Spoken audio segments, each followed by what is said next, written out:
Bienvenidas, bienvenidos a Hecho en América. Hace unos días terminó la Quinta Brigada Nacional de Búsqueda de Personas Desaparecidas. En esta ocasión, la búsqueda se llevó a cabo en el estado de Veracruz. Hemos visto imágenes de las fosas, ahora dicen que son 3,000 fosas clandestinas en el país de México. Hemos visto los horrores que se van encontrando en el campo en la búsqueda de familiares desaparecidos. En esta ocasión tenemos el honor de tener con nosotros aquí en el estudio de Rompeviento a dos personas que son fundadores de este movimiento de víctimas y de las Brigadas Nacionales de Búsqueda. A doña María Herrera. Gracias. Doña María, muchas gracias por estar aquí con nosotros. Pues gracias a ti, Laura, por prestarnos tu atención, por seguirnos tan de cerca, esa preocupación, ese cariño que has demostrado para todas y todas las personas que estamos sufriendo este gran dolor. Repito, sí. Para mí es un honor. Y doña María es fundadora de Familiares en Búsqueda, María Herrera, y coordinadora también de la Organización Nacional de Enlaces Nacionales. También tenemos con nosotros a Juan Carlos Trujillo. Juan Carlos, gracias por estar aquí. Gracias, Laura. Juan Carlos también es organizador de la búsqueda y de Familiares en Búsqueda. Ahora, se ha dicho mucho sobre la problemática de los desaparecidos. Por supuesto que hace falta decir más, que más gente conozca la crisis que estamos viviendo aquí en México y la tragedia que esto representa para el país y sobre todo para las familias de las víctimas. Sin embargo, en esta ocasión, ya a pocos días después de la Quinta Brigada, quería enfocarnos en el fenómeno de la organización de familiares. Este es un fenómeno que hemos visto, ustedes han participado desde el año 2011, por lo menos, sí, y se ha evolucionado, se ha crecido hasta lograr en esta ocasión una brigada de búsqueda con más de 300 personas, la mayor parte familiares de todo el país, de 70 colectivos en casi todos los estados de la República. Para empezar, Juan Carlos, quisiera preguntarte, ¿cuál es tu balance de esta quinta experiencia de búsqueda en campo?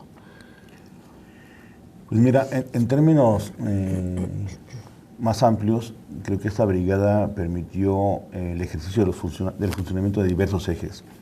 Se generó una brigada múltiple en la zona norte de Veracruz, que inclusive tuvo alcance en 7 municipios. Eso nos ayudó a romper un poco o a desinstalar el miedo en el cual las familias, la sociedad ha estado inmersa en esa zona. Cada eje tiene su propia dinámica y su entre resultado. Paréntesis, para mucha gente, porque tenemos televidentes de otros países también, quizás un poquito de contexto sobre esta zona de Veracruz. ¿Por qué escogieron esta zona y por qué existe tanto nivel de miedo que no solo hay desapariciones, sino hay una situación en que la gente no se siente capaz de hablar sobre esto? Bueno, no olvidemos que Fidel Herrera fue uno de los fundadores de la delincuencia organizada desde sus raíces en la fundación de los Zetas. La zona norte de Veracruz fue el bastión de los Zetas por mucho tiempo. Es decir, es una zona petrolera, es una zona que genera muchos recursos y que desde ahí puede ser un anclaje para tener el trabajo hacia la zona norte del país, Tamaulipas, y poder tener el control hacia la parte baja. Y los Zetas, uno de los grupos más sanguinarios de México. Los Zetas fueron el grupo que se formó de manera militar dentro del mismo gobierno, que posteriormente desarrolla ese tipo de actividades de manera delincuencial. Muy violenta, por cierto, fue el más violento en su etapa en la historia del país, y que el resultado lo vemos reflejado en la manera de cómo desaparecieron a los y las personas que están desaparecidas en la zona norte. Eso automáticamente lo que generó fue una gran zozobra en la región y Hay colectivos y zonas trabajadas en otra parte del país, zona centro y zona sur, pero la zona de norte de Veracruz era una zona totalmente aislada y marginada, es decir, no había quien volteara a ver esta zona. Para nosotros mismos que tenemos nuestros familiares, mis hermanos desaparecidos en Poza Rica, nos costó mucho trabajo poder entrar y trabajar en la zona, por el miedo instalado.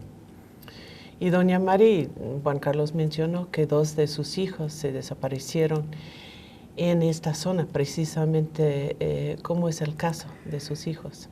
Mira, Laurita, para nosotros, siempre lo he dicho, yo no lo he ocultado, nos importa buscar en todos los espacios de la República, porque sé de antemano que este dolor que llevo yo, lo llevamos todas y cada una de las miles de madres, de familiares, que hemos tenido un ser querido desaparecido. Pero yo siempre he hecho énfasis en Poza Rica. ¿Por qué? Porque lo acaban de mencionar. Ahí desaparecieron 2 de mis hijos y 2 familiares más. Son 4 las personas que están desaparecidas en Poza Rica. Y desde ahí mostramos un interés especial, podríamos decir, ¿no? Mucha gente, incluso en los medios de comunicación, me han dicho que mi caso ha sido un caso emblemático. Y créeme lo que yo ya no quiero escuchar más esa palabra, porque yo sé que todos y cada uno de los casos, las madres, familiares que tienen un ser querido desaparecido, para mí es emblemático. Y es por eso que estamos echando todo lo que está en nuestras manos, en nuestro corazón, todos los esfuerzos posibles para evitar que esto siga pasando. Mis hijos tuvieron la desgracia de pasar ahí por Poza Rica, Veracruz, el 22 de septiembre del 2010. Pero cuando empiezan mis hijos a hacer las investigaciones, nos vamos dando cuenta de que en esos días fue un sinfín de desapariciones. Y todos coinciden en que fue la policía quienes intervino para llevárselos, ¿no? Lo comentaba Carlos, sí. Fidel Herrera fue el que instaló, Fidel Herrera fue el principal, digamos, en instalar el miedo, el terror. Porque sí, como dice él fue el corredor y aparte, pues es una zona muy rica en petróleo. Y allí pues ocurre de todo. También es una zona riquísima en cítricos. De ahí que pues hay cierta importancia para todo y el interés, sobre todo económico, de muchísima gente.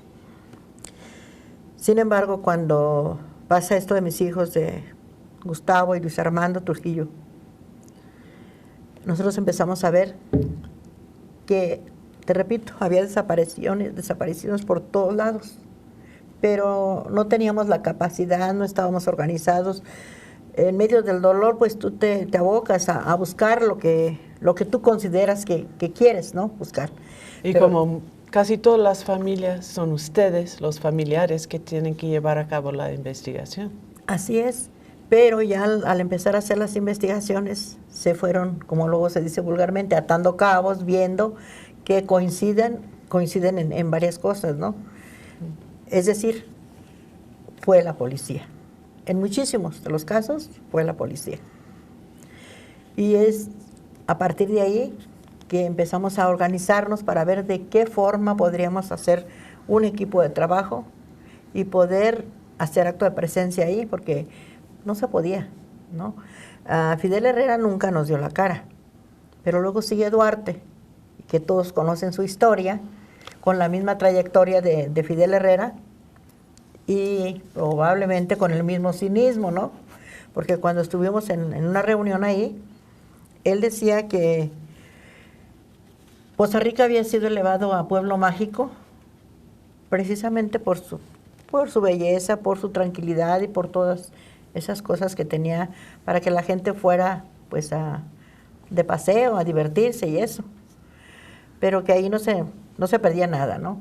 O no había pérdidas de ninguna índole. Lo único que por ahí negó se perdían. todo. Sí, negó. No, y con un cinismo, te digo, burlándose aparte de las personas que estábamos ahí, diciendo que como iba mucha gente de fuera a visitar el pueblo, la ciudad, se perdían únicamente los productos Marinela y es decir, dice los gansitos, las sabritas y cosas por ahí de las tiendas, ¿no? Y eso produjo pues un enojo, ¿no?, en todas las personas que lo estábamos escuchando, porque pues ahí fue donde yo brinqué y les dije, mire, mis hijos no eran productos Marinela, no eran gansitos, no era nada de eso, y mis hijos desaparecieron aquí en su estado. Y empezó la gente toda pues a gritarle, a encararlo ahí. No sé qué pensó el señor, de verdad, porque te digo la verdad, él ya me iba preparado, ellos ya saben cómo manejar la situación. Pero lo que sí te puedo decir que ahora que ya hemos estado trabajando en ese sentido ahí, hemos visto pues con tristeza, ¿no?, la forma en que estas personas desalmadas han hecho el trabajo ahí, tratando de no dejar huella, de no dejar rastros. Pero también hemos visto que la gente se acercó, participó, vimos que fue una forma de romper el miedo. Y también de concientizar, porque se hicieron unos trabajos que yo considero que van a ser historia ahí en Poza Rica. Pues vamos a regresar al tema de los trabajos allá en esta zona, que como sabemos, Juan Carlos, empezaron mucho antes que esta quinta brigada, que fue el esfuerzo nacional. Y mencionaste 5 ejes. Vamos a empezar con el eje tradicional, que ha estado el centro del trabajo que ustedes hacen, que es el eje de búsqueda en campo. ¿Cómo se desarrolló en esta ocasión? Mira, a diferencia de las anteriores brigadas, se ha hecho énfasis muy concreto en la búsqueda en campo, puesto que es el eje rector que nos convoca, ¿no? Necesitamos generar un proceso de búsqueda que sigue evidenciando la desatención del Estado mexicano ayer y hoy.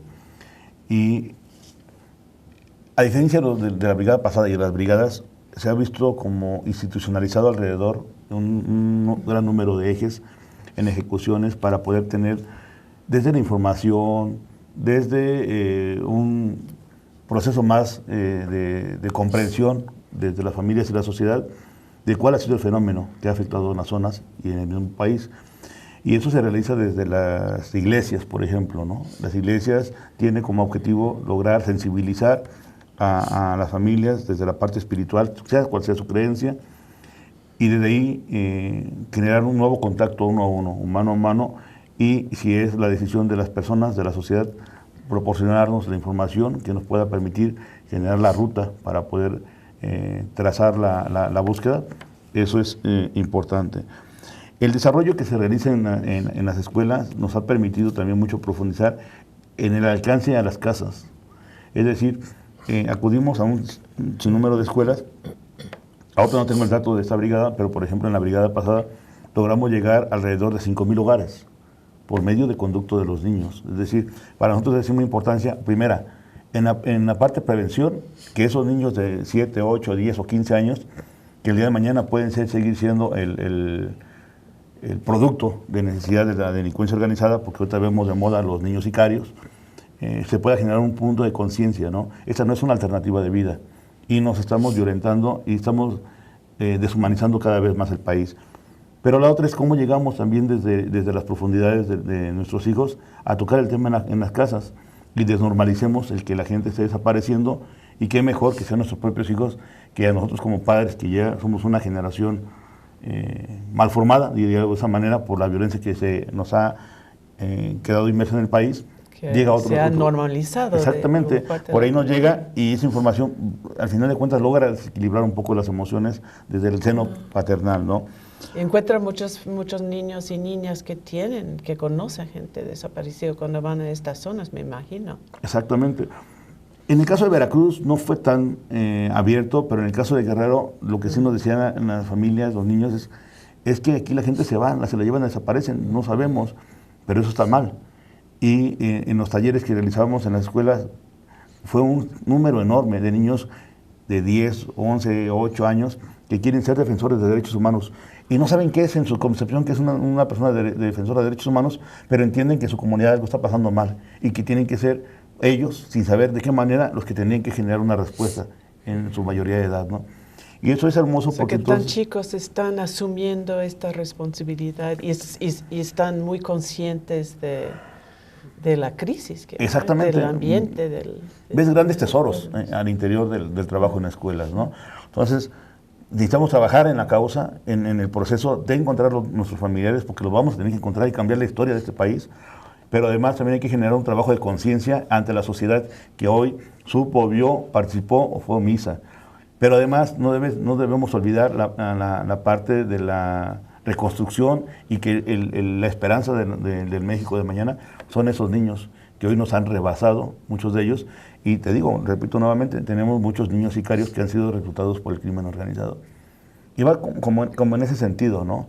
Otro de los ejes también que son muy interesante es el trabajo de la búsqueda en vida, que a decir verdad ha sido producto de las familias que han impulsado el trabajo desde las caravanas que se han realizado y que se han quedado con esa pulguita de realizar ese trabajo. O sea que todas estas áreas o ejes de trabajo que nos estás explicando surgen al interior de la propia organización de enlaces nacionales, de los colectivos. Claro, así es. Ajá. Y más que en la figura de la red, es como una necesidad clara de las familias. Nada más que buscamos el espacio, lo que te genera el paraguas de la brigada para poder accionar varias direcciones sobre lo que es lo que queremos, ¿no? Y muchas familias tenemos diferentes necesidades. Y es clara, es una diversidad sobre cómo leemos, cómo procesamos y cómo actuamos desde nuestra comprensión el tema de la búsqueda, ¿no? Otro de los ejes que estuvo muy fuerte trabajando también es el eje de cultura, que también se incrusta en esta brigada y que logramos ocupar espacios públicos. Alcanzamos solamente a ocupar un mural que quedó maravilloso en Poza Rica, y eso nos demuestra que sí se puede marcar un precedente, hablar de la desgracia sin generar como espasmo o espantar la sociedad, ¿no? En esta construcción de relación con las comunidades, a través de trabajo con iglesias locales y con trabajo en las escuelas, también se han reportado pistas para la búsqueda en campo, ¿no? Exactamente. Digo, los ejes que van corriendo, todos los que te comento y que ahorita voy a terminar de comentar, todos tienen como principal objetivo es crear conciencia, es humanizarnos nuevamente, generar una recomposición de un tejido social desde una construcción de paz. Y las familias inclusive no se dan cuenta del gran esfuerzo que están haciendo y de esa gran figura que han adoptado. Hoy las familias, te puedo decir, que han generado procesos de reconstrucción de ese país y procesos de reconstrucción de paz que no les han sido valorados. Y encontramos una Comisión Nacional de Búsqueda que solamente los ve a las familias como son buscadores y van a buscar. Y dejamos de ver otras áreas de las mismas instituciones que minimizan las acciones de las familias. Y lo que sí es verdad es que hoy las familias de desaparecidos son uno de los principales actores que han demostrado la dignidad de este país y desde las profundidades del dolor han puesto la cara por el país para generar esta construcción. Y eso no se ve. No se ve porque lo intentan centrar solamente en el tema de búsqueda. ¿Te perdiste? Esa señora nada más va a buscar. Esa señora viene de Coahuila a buscar a Veracruz, sabiendo que no va a encontrar a su familiar. Aún así, viene a dar su tiempo, su dolor y su esperanza con su experiencia para que las familias de Veracruz articulen, despierten y generen una construcción en esa sociedad lastimada. Eso no se ve. Y creo que en esta brigada sí es importante resaltarlo, porque las familias están dando la vida completamente y dieron el paso del dolor que ya tienen, ¿no? Es decir, hay un hueco en su familia y ahí lo tienen totalmente establecido y con todo el dolor. Y el gobierno lo cifra en números. Inclusive un tema que ahorita está poniendo medio complejo son las decisiones que se han tomado desde la Secretaría de Gobernación y desde la Comisión Ejecutiva de Atención a Víctimas, donde solamente estipulan o leen que las familias van a hacer labores de búsqueda porque les interesa andar buscando y porque esa es nada más su única intención. Y no se dan cuenta de todo este enriquecimiento que las familias le dan a nuestro país. Y el Estado no lo está haciendo, no lo va a hacer, porque recordemos que el Estado desde hace mucho tiempo perdió la credibilidad. Y la única figura moral que cruza entre la sociedad, digamos, dolida y descontenta o distanciada de un ejercicio de un gobierno que ha sido represor y que aún con el actual gobierno tenemos miles de desaparecidos, la única figura que cruza de manera transversal en el país con una calidad moral indiscutible son las familiares de desaparecidos. La única figura moral que puede ser puente en esta entre una y esta otra. tragedia. Es lo único que tenemos, no tenemos otra. Y no se les agradece a las familias que han dejado su casa, su hogar, su manera de vivir, por generar una dinámica de reconstrucción del país. Pues esa es Eso es sin grave. duda la fuente principal de la fuerza que ha tenido este movimiento, la fuerza en términos organizativos y la fuerza en términos de visibilizar el problema y hacer que la sociedad empiece a cuestionar la situación en que vivimos, en que podría seguir pasando ese tipo de cosas. Doña Mari, hay una parte de esto que ha mencionado también Juan Carlos, que no sé si es difícil de escribir, pero es este compromiso precisamente que tienen los familiares. Lo que nos ha dicho es que es un compromiso que va mucho más allá de su caso individual. Así Hay es. muchos que no están esperando encontrar en esta zona a sus familiares, e incluso que hay algunas familias, entiendo, que ya encontraron respuestas y siguen vinculados a buscando para los demás y han asumido el compromiso que usted nos dijo hace poco de que todos los casos están al mismo nivel. Así es. Y que de alguna manera todos son sus hijos. En este planteamiento, ¿cómo se explica el gran poder de convocatoria que tiene las búsquedas nacionales y las organizaciones locales también para vincular familias que enfrentan en un principio un dolor muy personal? Yo te puedo decir que el poder de convocatoria lo tenemos todas y cada una de las personas, porque estamos esperando, ahora sí, a ver quién se avienta al ruedo, ¿no? Y una vez que se hace esto, se hermana este dolor, de tal manera que, yo siempre lo he dicho, ¿no? Es la fuerza del amor unida al dolor, que son dos cosas sumamente que nadie puede entenderlo. Solo las personas que estamos pasando por esta situación. Y una vez que unimos ese dolor, ese amor, la esperanza, esa fuerza que necesitamos para poder trabajar, unimos también todas las emociones que surgen, que emanan de este dolor, de este sufrimiento, como es el coraje, como es la impotencia, como es el ver la ineptitud, la colusión, la corrupción de nuestros gobiernos. Todo eso nos da la fuerza para poder enfrentarnos y luchar como familia, porque esta fuerza que tienen las nacionales, yo considero que es una fuerza a nivel nacional, porque nos hermana bien, como decía Carlos, hay diferencias en ciertos colectivos, porque unos trabajan de una forma, otros de otra. Normal. Yo lo que les digo, pues hay que respetar, ¿no? Los procesos de cada colectivo, pero aquí lo único que nos hermana es el dolor, la necesidad de buscar y tener a nuestros familiares con nosotros. Y hay una transformación cuando esto se vuelve colectivo, ¿no, Juan Carlos? Usted dijo una frase que me llamó la atención, de que es un proceso para cambiar la historia del país.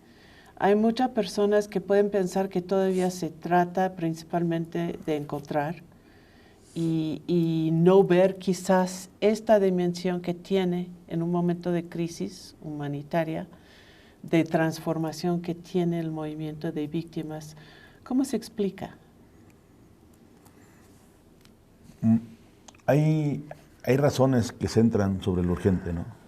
Hay razones ante la lesa humanidad que ha sido lacerada en nuestro país. Digo, son 60,000 personas desaparecidas que admite el gobierno mexicano. Sin embargo, sabemos con claridad que esas cifras son por demás irrazonables, ¿no? Estamos hablando de una situación mucho más amplia que yo entendería, por lo que hemos visto, entre las cifras negras con las familias que no denuncian, alrededor de 200,000 personas desaparecidas, porque tenemos una gran deuda con los migrantes. Tenemos muchos migrantes que ya han pasado por aquí y en el sueño de llegar a Estados Unidos con su sueño americano han quedado en nuestro país y ahí tenemos una gran deuda ante la deshumanización que hoy prevalece. Entonces es una crisis mucho más inmensa, mucho más amplia, mucho más profunda y necesitamos seguir evidenciando lo que los gobiernos han estado ocultando y que es que se cuenta con esa crisis de desaparecidos y por ende gran parte de esa numerología la vemos inmersa en las fosas clandestinas. Sin embargo, esa es una parte de los impactos. Y también nosotros como familiares, ¿cómo nos encontramos enrolados en el sistema del gobierno cuando yo busco 3 y eso se permite que se desaparezcan 5? Yo encuentro mañana 5 y luego nos desaparecen y entierran 15. Entonces, seguimos siendo un eslabón del Estado.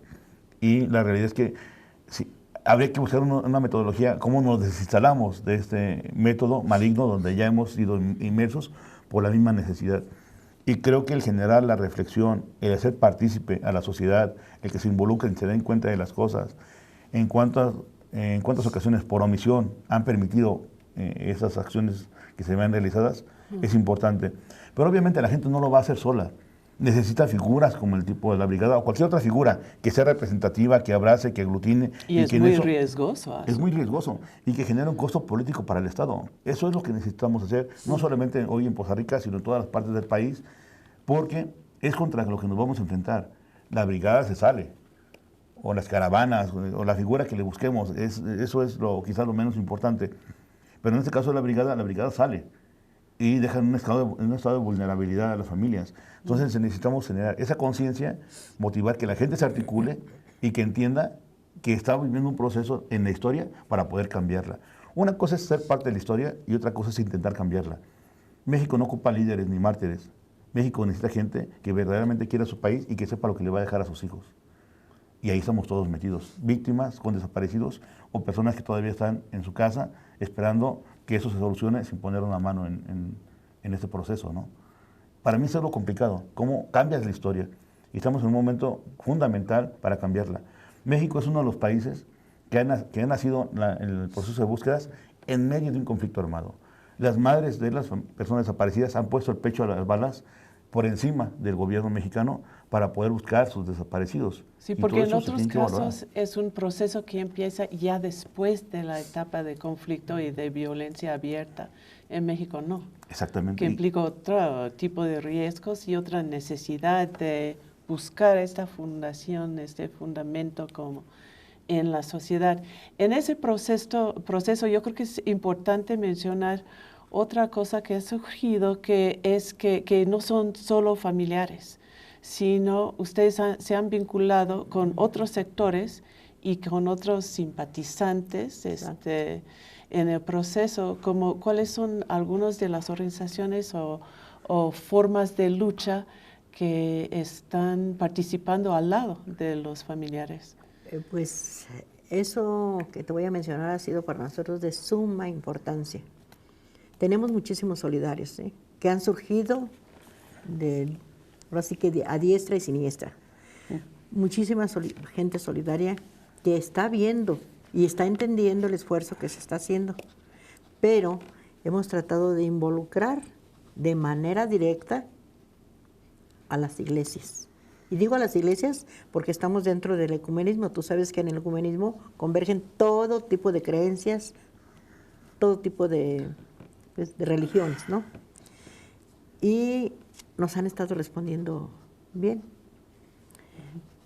Para mí, desde el principio, siempre lo he dicho y no me voy a cansar de decirlo, voy a ser repetitiva todas las veces que sea posible, que la iglesia tiene un gran poder moral, algo que el gobierno no tiene.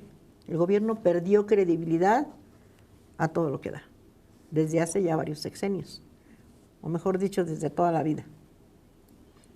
Pero principalmente del sexenio de Felipe Calderón para acá. Analizando bien la situación, vemos que son los sexenios donde ha habido siempre corrupción y en las iglesias, repito, tienen un poder que no han ejercido y es a lo que estamos ahorita convocando, que la iglesia ejerza ese poder moral que tiene en todo su ámbito, porque está demostrado. Las personas perdimos la credibilidad, perdimos todo, pero la fe, la creencia que tenemos en un ser superior, nunca la vamos a perder. Es una responsabilidad. Y además es una responsabilidad igual a la del gobierno, porque ellos tienen esa responsabilidad moral con sus feligreses. de cuidarlos, alertarlos, apoyarlos y salir a defender los derechos también, ¿sí? Y lo pueden hacer desde donde están, porque la verdad, una palabra que da un sacerdote, un mensaje, apegado a las Sagradas Escrituras, porque pues no puedo decir que se vaya a sacar algo de la manga, ¿no? Apegado a las Escrituras, eso nos da mucha fuerza, mucho valor, y es por eso que también mucha gente ha estado despertando. Yo tengo una fe infinita en que esto se vaya a solucionar por ese lado, porque aparte de escucharnos, aparte de atendernos, la gente se sensibiliza más fácilmente. ¿Y tienen la misma respuesta de todas las iglesias o tienen que ir buscando donde hay una respuesta favorable?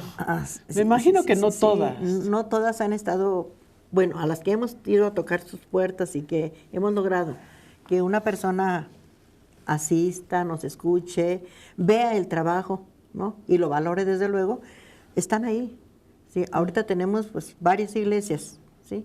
Que luego a lo mejor me puedo equivocar y no quiero herir susceptibilidades, pero quienes más han estado cercanos es la iglesia anglicana, están los metodistas, tenemos varias iglesias y la católica también, y varias otras iglesias que se han estado acercando. Dentro de eso, te digo, hemos podido avanzar y caminar porque ellos nos han apoyado muchísimo en la labor de sensibilización. Y a veces con la logística también. En todo. Pero, sí. pero por ahí, mamá, a decir verdad, más allá de como iglesias, porque nos ha costado mucho trabajo con la Iglesia Católica también, o sea, hay que decir las cosas como son. Ha costado mucho trabajo para que puedan entender, comprender y profundizar la desgracia que se tiene. Y los sacerdotes son presa fácil, ¿cuántos nos han desaparecido? Y es conforme vamos avanzando, generando un proceso y que ese proceso les va haciendo sentido, es como se van incluyendo un poco más. Si hemos avanzado, como dice mamá, más en la Iglesia Católica, porque además somos católicos, ¿no? de religión, pero sí ha costado mucho trabajo. Es decir, si vemos la historia de la Tercera Brigada, vemos una iglesia totalmente distante. Vemos una iglesia que totalmente hoy le cierra las puertas a la ciudadanía para abrirle las puertas a la hija de un narcotraficante en Culiacán. Encontramos, o sea, las cosas se deben de hablar como son y se deben de decir como viene, ¿no? Y sí, las otras iglesias es conforme vamos yendo avanzando, entendiendo que es una comunidad más pequeña y que desde nuestro propio núcleo y centro van haciendo este tipo de contactos y en realidad ha sido muy receptiva. Las puertas que se han tocado han sido muy receptivas y se ha podido profundizar y trabajar. Quisiéramos que fuera de arriba para abajo, pero el trabajo que venimos haciendo desde la red, desde la brigada, es un trabajo hormiga que apenas desde el 2016, te acordarás, detonó como un ejercicio en la Primera Brigada Nacional de Búsqueda, pero que a decir verdad, nuestro trabajo no ha sido un trabajo de incidencia en políticas públicas, en reformas constitucionales y demás. Ha sido más un trabajo de fondo con las comunidades y generar ese trabajo de unidad en los pueblos y las comunidades. Esa es la otra pregunta. ¿Es parecido el proceso que se ha llevado con el gobierno, Juan Carlos, en el sentido de que ha ido buscando por dónde se puede trabajar y de qué manera ha cambiado, si es que ha cambiado ahora con el nuevo gobierno de Andrés Manuel López Obrador? Mira, nosotros venimos, y digo nosotros, en el fenómeno de la definición como víctimas de gobiernos que han provocado la desgracia, que es un gobierno del PAN, Felipe Calderón Hinojosa, quien desata esa violencia. Y venimos de un gobierno donde Enrique Peña Nieto, en la gran simulación del sistema, ha permitido ese desencadenamiento en todas las violencias. Y ha sido como una consecuencia en escalera, ¿no? Ahí vamos siguiendo. El tema hoy con Andrés Manuel es muy preocupante, porque además de que gran parte del sector, que eran luchadores sociales, activistas, hoy están dentro del gobierno, poniéndose una camiseta de fuerza, la situación es que es limitante. Y eso todos lo sabemos, ¿no? Lo sabemos ahorita con este gobierno, lo sabemos de todo. El sistema es el sistema. Y Andrés Manuel tendrá que romper las camisas de fuerza que tiene arriba, pero a medida que eso no se logre, estamos abajo. Y yo no es que crea en Andrés Manuel o no. Yo es que sí creo que sí hay un cambio, pero un cambio puede ser como nos dicen en la Biblia, ¿no? Quítate otra mejilla y pon la otra, ¿no? Nos puede ir igual o peor. Y el ejemplo lo tenemos claro. tenemos el 30% de desapariciones en ese primer año de Andrés Manuel. Entonces, algo en la estrategia no está cambiando, o está fallando además, ¿no? Pero a mí lo que me preocupa en este gobierno es que hemos encontrado algunas personas que se han vuelto un poco en la soberbia intolerantes. Entonces no escuchan y creen que desde su perspectiva, desde la propia causa que venían desarrollando, ahí está la respuesta. Y no, la respuesta está en la base del pueblo y cada necesidad en transformación va a mostrar nuevas necesidades. Y hay que estar pendiente de esas nuevas necesidades. Y hay que escucharnos las y los todos, porque esas molestias antes no se decían. Y muchas organizaciones trabajábamos, y lo he dicho muchas veces, veníamos de hacer trabajos VIPs o like. Es decir, yo pienso, yo creo y supongo que eso podría cambiar. Y hoy el tema de profundidad nos da otros resultados. Y hay que estar pendiente de esas otras claroscuros que están. Entonces, si nos cegamos y entramos, es muy complicado. Andrés Manuel ha tenido muchos desencuentros con las familias, con algunas causas, ¿no? Y creo que si no se abre, en el momento que alguien deja de escuchar y no se abre, las cosas pueden complicarse o empeorarse. Y creo que estamos haciendo como una curva de aprendizaje que nos ha costado mucho trabajo en este año, ¿no? Nuevas oportunidades, riesgos, amenazas, un nuevo mapa, por decir. Pero siempre ha sido una característica del movimiento de víctimas esta flexibilidad, este aprendizaje en el camino. Y la Quinta Brigada representa otro esfuerzo en ese sentido.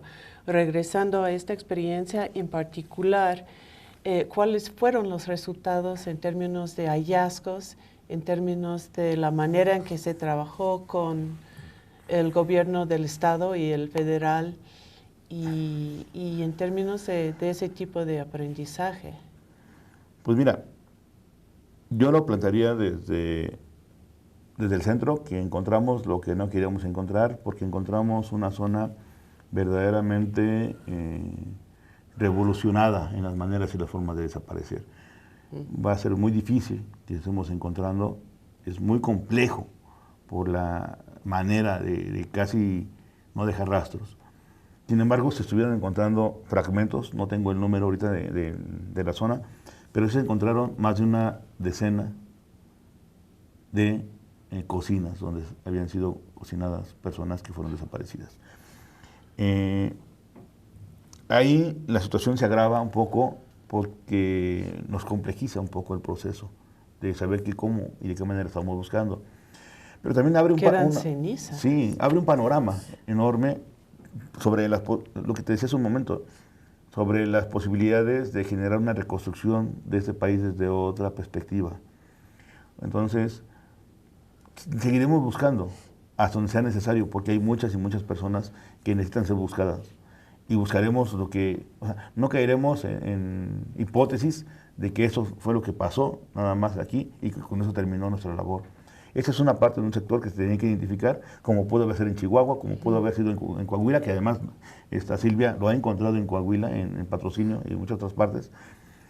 Y el punto aquí es, lo que fuimos a encontrar a Poza Rica, la zona norte, es una de las verdades que hoy, si hubiera una comisión de la verdad, posiblemente no la tuviera registrada. Entonces estamos encontrando varios elementos que nos permiten profundizar más y pensar inclusive en una mecánica, un mecanismo especializado para atender ese tipo de fenómenos en la zona norte de Veracruz. Porque cada zona en diferentes partes del país te da un fenómeno diferente. Aquí es mucho más complejo y desde esa complejidad se tiene que atender esa situación. La otra es, sí hubo un intento de acercamiento con el Estado de Veracruz, a diferencia de las brigadas pasadas y con todos los estados, para intentar generar una apuesta en común, para intentar trabajar, no que ellos asumieran que están llevando la Brigada Nacional de Búsqueda a su estado, sino que pueden colaborar con las acciones respetando la autonomía y la calidad moral de las familias que abren su tiempo y su espacio para estar ahí. No son trabajadores de ellos, no van a manejarse sobre la agenda interna. El logro o el fracaso no va a ser internamente de un estado o de un municipio, pero sí hay un proceso de intentar esa parte de conexión para ver entre la lejanía, la teoría, la práctica, lo institucional y lo social, cómo hacemos este ejercicio que permita profundizar hacia adentro en un resultado mucho más objetivo. Hay buenas intenciones, pero que no necesariamente las reacciones y las soluciones nos van a generar el resultado final. ¿Por qué digo esto? Porque hubo un nuevo eje que todavía no te lo platicaba sobre el tema de incidencia en las instituciones municipales y cuerpos policíacos. Y esto sale a raíz de que los policías en Veracruz, que hay una declaratoria en el gobierno, no conocen la Ley General de Desaparición Forzada, y siendo ellos los primeros respondientes, y siendo ellos que pueden, por omisión, colisión o aquiescencia, pueden ser involucrados en una desaparición, de manera directa o indirecta, si fueron o no fueron. Y que además ahí en la zona norte se generó hace unos meses una disculpa pública sobre un presidente disculpando la accionar de sus elementos. Y no lo conocen. Entonces, si el eje primario no conoce este tipo de reacciones que van a tener como consecuencia, ¿qué esperamos? Entonces, eso lo que nos permitió ver es que había un desfase de información y había un punto de no comprensión del fenómeno. Lo cual generó que en Poza Rica, por ejemplo, las familias intentáramos desbordar el municipio, y lo desbordamos, increpamos al municipio, más allá de la buena intención, porque te digo, del presidente y de su primer línea de gabinete. Con muy buenas intenciones, además el presidente de Poza Rica y su gente cercana, pero cuando increpamos a la institución, a todos sus funcionarios de más alto o más bajo nivel, nosotros les preguntábamos, ¿quién de ustedes sabe el fenómeno que tienen viviendo aquí en Poza Rica, en la zona norte de desaparecidos? ¿O quién sabe qué es lo que viene a trabajar la brigada con ustedes? Solamente 7 personas, eran como 40. ¿En su propio municipio? En su propio municipio. Entonces ahí nos dimos cuenta que no es así, que una cosa es la intención y otra cosa va a ser la posible solución. Nosotros planteamos este ejercicio de tratar de humanizar a las personas. Lo que encontramos en el punto final es, ¿qué podemos hacer? Además, pues primero hagan lo que les toca como servidores públicos y después como seres humanos pueden poner un poco más, ¿no? Y como servidores públicos poner la humanidad que hoy están viendo en lo que causan por desaparición. Eso fue muy importante y creo que lo logramos hacer en algunos otros municipios, ¿no? O sea, fueron 7, en otro más, en Tihuatlán lo logramos también hacer. Y lo que sí logramos hacer, que también es significativo en esta profundidad, es logramos tatuar, por lo menos en esta primera entrada de la brigada, 2 municipios. El municipio de Poza Rica y el municipio de Tihuatlán. Pusimos un tatuaje, pusimos una placa literal donde nosotros marcábamos la parte donde estaba pasando la brigada, donde se anunciaba y se decía lo que no estaba diciendo, para marcar un precedente de un antes y un después y haciéndolos directamente responsables. Sí. Son cosas que te digo, vamos avanzándolas en el camino nosotros, pero que no las podemos hacer si una figura tan amplia como un paraguas como la brigada no te lo permite. Eso no cualquier persona lo puede hacer. Increpar a los municipios donde se gestan los nexos de microcriminalidad es casi ponerte un balazo en la cabeza. Sí. En México. Sí. Sí. Doña Mari, viendo este lado más positivo de la experiencia, usted habla de romper el miedo. ¿Hubo avances en este sentido a partir del trabajo con las comunidades? Sí, porque había personas que no habían presentado su denuncia y se animaron a acercarse, a preguntar, a informarse, y a partir de ahí van a presentar sus denuncias. Otras, muchas más, se adhirieron a algunos colectivos. Nació otro colectivo por ahí, o más bien se organizó otro colectivo que es como 4 colectivos más, porque van a ser como una extensión, digamos, del el colectivo que está en Poza Rica. Y se hizo con la finalidad de que, como están en diferentes lugares, ahorrarles precisamente a las personas el desgaste tanto económico como en tiempo, para que se organicen y puedan trabajar desde sus lugares de origen. Eso se hizo con la finalidad, como te digo, de apoyarlos de una forma pues más directa, ¿no? Respecto a lo que yo te comentaba de las iglesias, es muy cierto, no todos los lugares o no todos los estados se han prestado. De hecho, en el estado de Sinaloa, ahí topamos contra pared. Ahí la iglesia, podríamos decir que nos cerró las puertas, ¿sí? Ahí no hubo participación de la iglesia. Pero ahora sí yo me siento con una satisfacción porque vi que aquí en Poza Rica se abrieron las puertas de par en par. Se vuelve realidad la frase sí, buscando nos encontramos. Así es. Y el señor obispo dijo una frase que todos lo tomamos de verdad como algo pues esencial, ¿no? Porque él dijo apoyar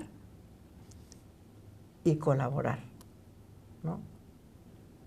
No nada más abrir las puertas y decir aquí estamos, a ver qué vamos a hacer, sino que hubiera colaboración. Él lo dijo muy claro en todos los aspectos, ¿no? Para nosotros esto fue un gran avance. Y esperamos que muchos sacerdotes, no sacerdotes, sino más bien es cuestión de los obispos, porque de arriba es donde va bajando ahora sí la orden, el permiso, como se llame. Pero aún así, sí hay sacerdotes pues muy cuadrados que dicen, no, pues yo estoy cumpliendo con mi misión, porque así nos lo han dicho, de administrar los sacramentos y es lo que nos toca. Y no es así. Ahorita el Papa está hablando y está diciendo, casi nada más falta que les diga, los voy a sacar, ahora sí jalándolos, a que se sumen a la sociedad, a que vean las necesidades, a que participen, a que actúen, vaya, porque es lo que necesitamos. Porque yo se los he dicho, sí, yo sé que la oración es lo esencial, pero también se los he dicho, la oración sin acción ya no nos está sirviendo de mucho. Pues van Sí. abriendo puertas.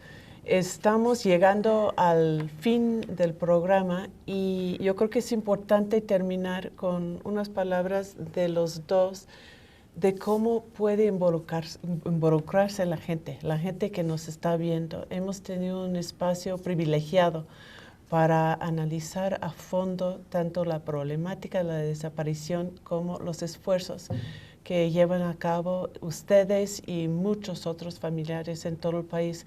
¿Qué puede hacer la gente para unirse a esta lucha? Pues, bueno, si rompemos la indiferencia es un primer factor. La gente no se ha instalado en el pasado. Yo, por ejemplo, tengo 42 años. Y hace 43 años estaba desapareciendo Rosendo Radilla. Entonces quiere decir que naciendo mi generación y desapareciendo personas. Y tuve que ser hasta los 30 años de mi vida que pasara mi problema con mis hermanos para yo generar esa reflexión y poder generar ese andar. Pero pasaron 30 años. Algo se dejó de hacer en el pasado que hoy lo estamos padeciendo y lo estamos repitiendo. Y pasaron 30 años nada más, Laura. Entonces, si hoy, como sociedad, no salimos, más allá de quien sea, que si los hermanos de Juan Carlos son los hermanos de Juan Carlos, que si los hermanos de, sean quien sean las personas que se nos están llevando, si no generamos un precedente y cambiamos, repito, la historia para bien de nuestro país, nos involucramos en el proceso, esto no va a cambiar. Si defendemos lo indefendible en algunas instituciones o en alguien que creemos, esto no va a cambiar.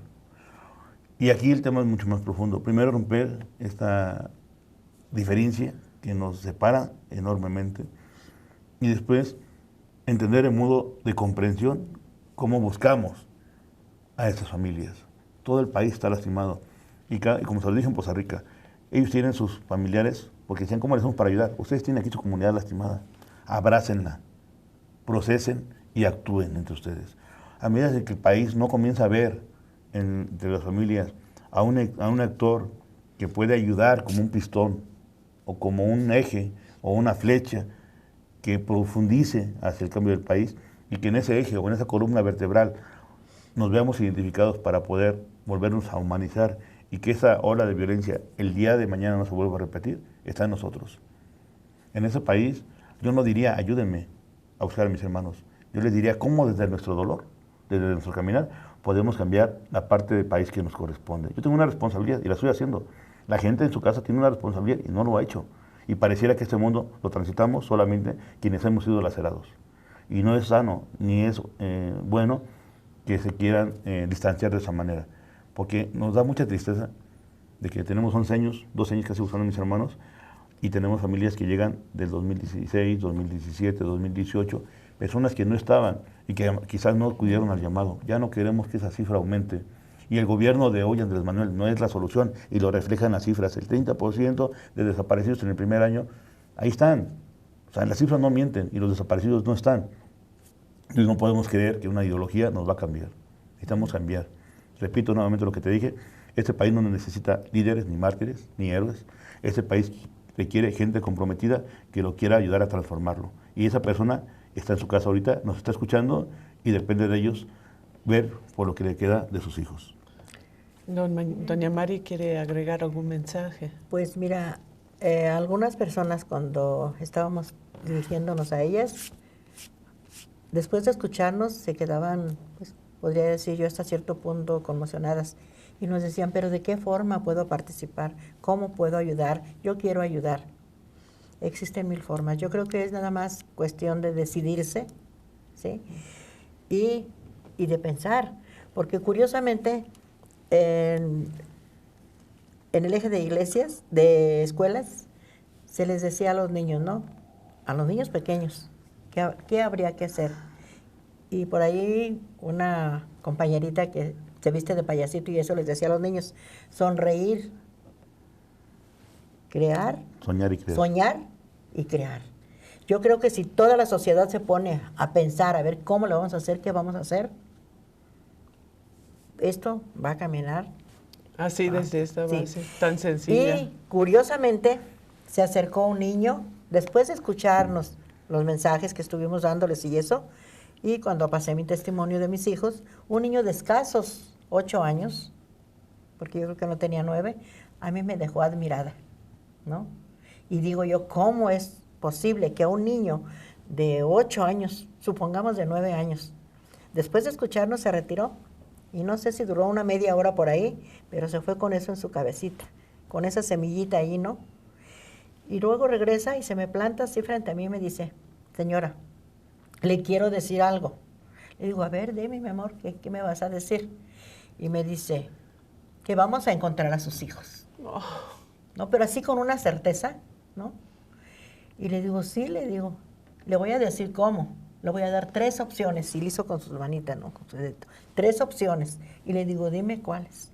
Y me dice, número 1, vamos a pegar fotos de sus hijos en todas las paredes. Segunda opción, ¿usted con su celular tiene WhatsApp? Le digo, sí, mi hijo, sí tengo. Dice, pues mande a todos sus contactos las fotos de sus hijos y verá cómo alguien va a decir, los vimos en tal lugar. Dice, la otra opción, vamos a ir casa por casa, porque usted dijo que sus hijos desaparecieron aquí en Poza Rica. Vamos a ir casa por casa. Y alguien tiene que haberlos visto y alguien va a decir, sí, los vimos pasar por aquí. Yo me quedé sorprendida, ¿no? Cómo una criatura de esa edad fue capaz de echar su mente a trabajar y dar opciones, ¿no? Yo creo que eso tenemos que hacer toda la sociedad. Si no queremos que esta tragedia nos alcance, tenemos que pensar, ¿sí? Tenemos que soñar en un mejor futuro para nuestros hijos, para nuestros nietos, para un México mejor. Y tenemos que actuar, ¿sí? Pues, porque no nos queda de otra, ¿no? Sí, no nos queda de y la otra. invitación, te digo, es a toda la sociedad a hacer esto, a que nos unamos, a que sigamos unando esfuerzos, a que sigamos creciendo de una forma para poder hacer realidad todo esto que nosotros pensamos, ¿no? Y ayer precisamente llegó otra persona ahí a mi domicilio que también me dejó sorprendida, ¿no? Él, no sé si le llegó por los medios de información, fue a verme y me dice, yo también quiero hacer algo. No sé cómo, dice, pero yo, y me hizo reír porque me dice, dicen que de poetas y locos todos tenemos un poco. Dice, mire, yo sé hacer esto, me dijo todo lo que sabía hacer. Dice, pero quiero ponerlo porque yo también quiero colaborar, quiero hacer algo. Pues ¿sí? vamos a dejar Así los que, contactos con las organizaciones de familiares para que la audiencia se comunique y para que vaya pensando sobre todo en justamente esto, cómo contribuir desde donde estés, de la manera en que puedas. Juan Carlos, doña Mari, muchísimas gracias por estar aquí. Gracias a ti. Vamos a seguir la discusión en este espacio en el futuro. Mucha suerte con todo el trabajo que queda por adelante. Y gracias a ustedes por acompañarnos. Nos vemos aquí la semana que entra en Hecho en América.